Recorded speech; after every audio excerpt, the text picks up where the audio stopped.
E respondeu-lhe Pedro e disse: Senhor, se és tu, manda-me ir ter contigo por cima das águas. E ele disse: Vem.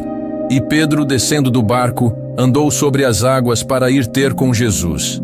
Mas, sentindo o vento forte, teve medo. E começando a ir para o fundo, clamou dizendo: Senhor, salva-me. E logo Jesus, estendendo a mão, segurou-o e disse-lhe: Homem de pouca fé, por que duvidaste? Pedro não pediu um sinal qualquer. Ele pediu o impossível: andar sobre as águas. E o mais surpreendente não é o fato de que ele afundou. O mais surpreendente é que ele andou. Quem já pisou na água com fé suficiente para afundar com dignidade? Há quem critique Pedro pela dúvida. Mas é preciso reconhecer: ele foi o único que saiu do barco. O barco representa aquilo que nos parece seguro: nosso controle, nossas certezas, nossos cálculos. Mas Jesus está fora do barco.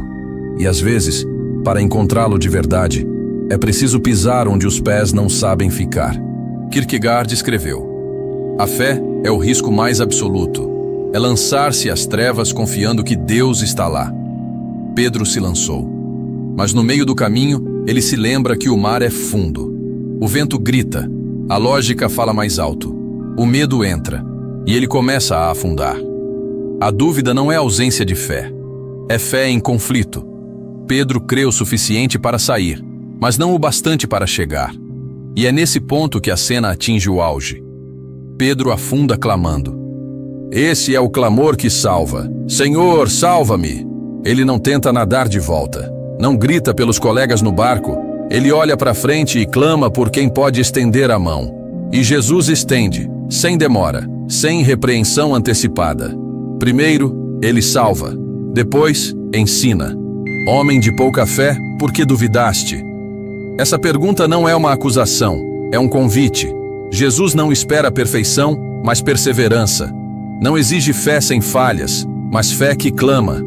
Pedro foi chamado de homem de pouca fé, mas teve fé suficiente para ser salvo. João Calvino dizia: mesmo uma fé fraca é suficiente para segurar a mão de um Salvador forte. O foco aqui não é o tamanho da fé, mas o objeto dela. Pedro não foi salvo por ser ousado. Foi salvo porque, mesmo afundando, gritou o nome certo. A lição da água é simples. Você vai afundar em algum momento. Mas se o nome que você gritar for Jesus, a mão dele virá. Mas sentindo o vento forte, teve medo. E começando a ir para o fundo, clamou dizendo: Senhor, salva-me. E logo Jesus, estendendo a mão, segurou-o. Mateus 14, de 30 a 31. Pedro afunda. Não por falta de fé total, mas por um instante em que o olhar se desviou da face de Jesus e se fixou no vento. Perceba, não foi o mar que afundou Pedro, foi o medo. O mar já estava lá. O vento já soprava. A água era a mesma. Mas quando o foco muda, o coração se perde. A fé é muitas vezes manter o olhar mesmo quando os sentidos gritam. E é justamente nesse ponto que muitos tropeçam. Querem sentir para crer. Pedro nos ensina o contrário: crer para andar, mesmo que depois afunde. Agostinho escreve: a fé é acreditar no que você não vê. A recompensa dessa fé é ver o que você acreditou.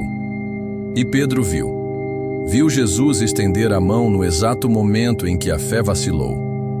Isso é graça. Não há barganha. Não há espera. Cristo não exige um pedido perfeito. Ele responde ao grito angustiado. Observe o detalhe. Jesus não acalma o mar imediatamente. Ele salva dentro da tempestade. Por que isso importa? Porque muita gente pensa que ser salvo por Jesus é o fim da luta. Mas em muitos casos, é o início da caminhada real. Muitas vezes Deus permite que afundemos para arrancar de nós a arrogância da autossuficiência. Porque só quem afunda sabe o valor de ser sustentado. Como disse C.S. Lewis, a dor insiste em ser ouvida. Deus sussurra em nossos prazeres, fala em nossa consciência, mas grita em nossa dor. É seu megafone para despertar um mundo surdo. Pedro ouviu esse grito quando a água subiu. E ao contrário do que alguns pensam, isso não o diminui, o molda. Jesus não afasta quem falha, ele reconstrói. Pedro é restaurado, treinado e enviado. Mas tudo começa com o grito de quem afunda. No fundo do mar da dúvida, nasceu um novo homem. E no fim das contas, talvez o verdadeiro milagre não tenha sido andar sobre as águas, mas aprender a confiar mesmo quando se afunda. E logo Jesus, estendendo a mão, segurou-o e disse-lhe: Homem de pouca fé, por que duvidaste? Mateus 14:31. Jesus não apenas salva Pedro, ele ensina. Há uma correção ali, mas não como quem condena, e sim como quem molda. Jesus não fala para ferir, fala para despertar. Homem de pouca fé.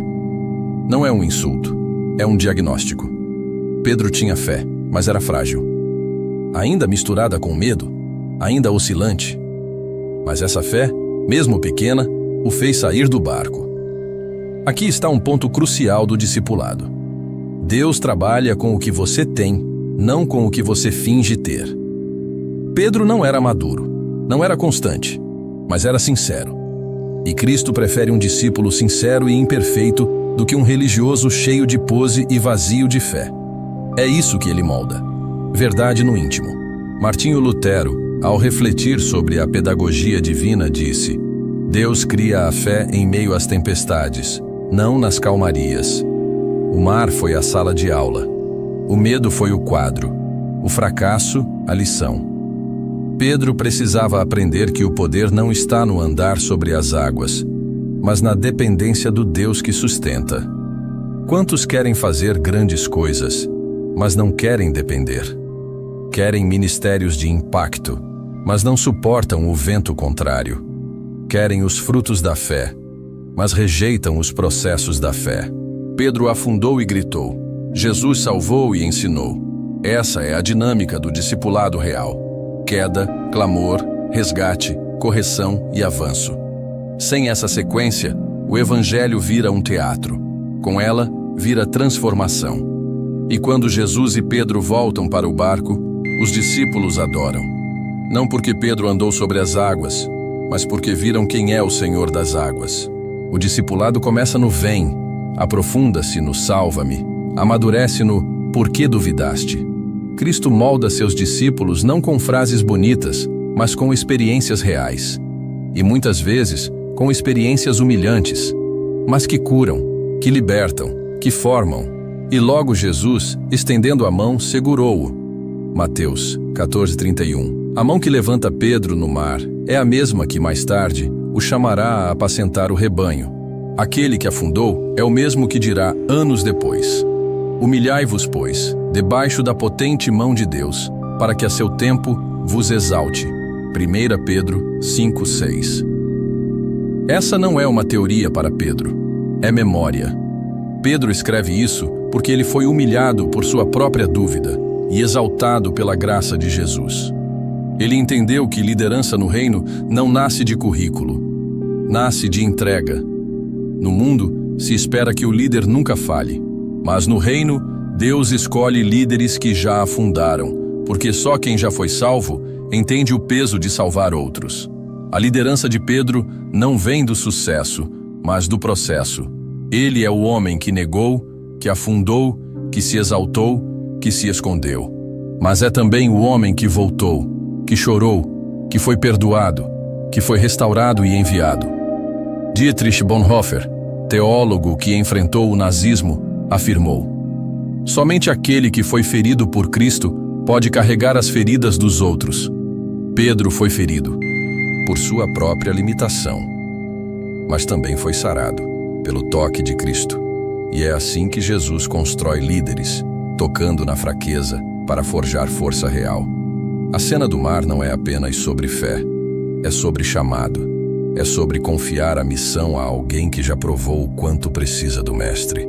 Pedro não será um líder que se acha, ele será um líder que se lembra do vento, do medo, do grito e da mão. Ele saberá ouvir quando outros estiverem afundando. Não dirá: você devia ter tido mais fé. dirá: grite, ele te ouve. Eu sei, ele me ouviu. Esse é o tipo de liderança que o reino exige. E é por isso que Jesus investiu em Pedro e não nos fariseus perfeitos. Porque só quem conhece o peso da queda valoriza o preço da graça.